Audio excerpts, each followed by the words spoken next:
Le stoïcisme. Comment vaincre nos émotions? Bienvenue dans cette exploration du stoïcisme, une philosophie ancienne qui continue d'inspirer des millions de personnes aujourd'hui. Le stoïcisme nous enseigne une leçon précieuse. Comment surmonter et maîtriser nos émotions pour vivre une vie plus sereine, plus sage.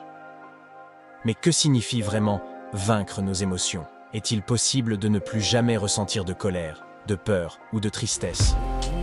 Aujourd'hui, nous allons découvrir que le stoïcisme ne nous invite pas à étouffer nos émotions, mais à les comprendre et à les gérer de manière plus constructive. Qu'est-ce que le stoïcisme?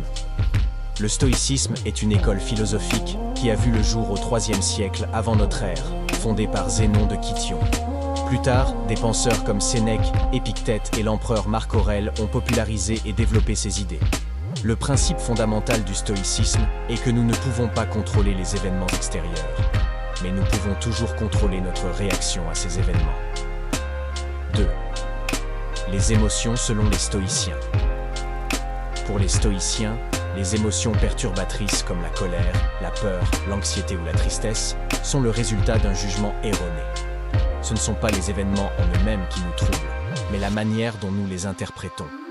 Si nous apprenons à changer notre perspective, nous pouvons éviter que ces émotions ne nous contrôlent. Par exemple, si une personne vous critique, un stoïcien ne prendrait pas cela personnellement. Il se rappellerait que la critique ne concerne pas sa véritable valeur en tant qu'individu, mais est simplement l'opinion d'une autre personne. Ce changement de perspective permet d'éviter la colère ou l'angoisse. 3. La distinction entre ce que nous contrôlons et ce que nous ne contrôlons pas. L'un des concepts clés du stoïcisme est la distinction entre ce que nous contrôlons et ce que nous ne contrôlons pas. Nous ne pouvons pas contrôler la météo, les opinions des autres ou les événements qui nous arrivent. Cependant, nous pouvons toujours contrôler nos pensées, nos actions et notre attitude face à ces événements. C'est ce que les stoïciens appellent l'autodiscipline émotionnelle. Lorsque nous faisons face à une situation difficile, nous devrions nous poser cette question. Est-ce que j'ai un contrôle sur cet événement? Si la réponse est non, il n'y a aucune raison de s'en inquiéter.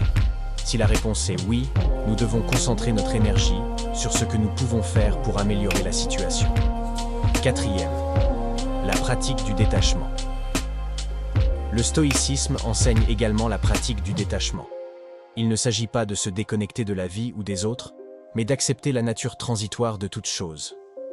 Tout dans la vie est temporaire, la richesse, la santé, les relations.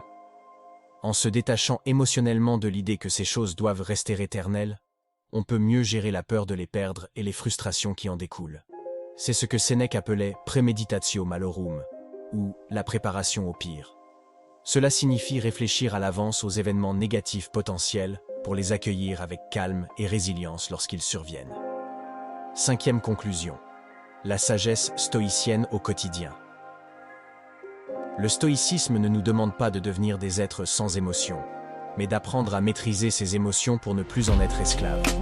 En appliquant ces principes dans notre vie quotidienne, nous pouvons faire face aux défis de la vie avec plus de sérénité, de sagesse et de force intérieure.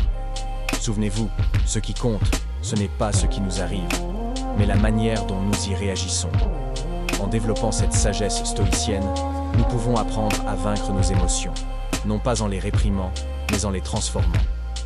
Merci de nous avoir rejoints pour cette réflexion sur le stoïcisme.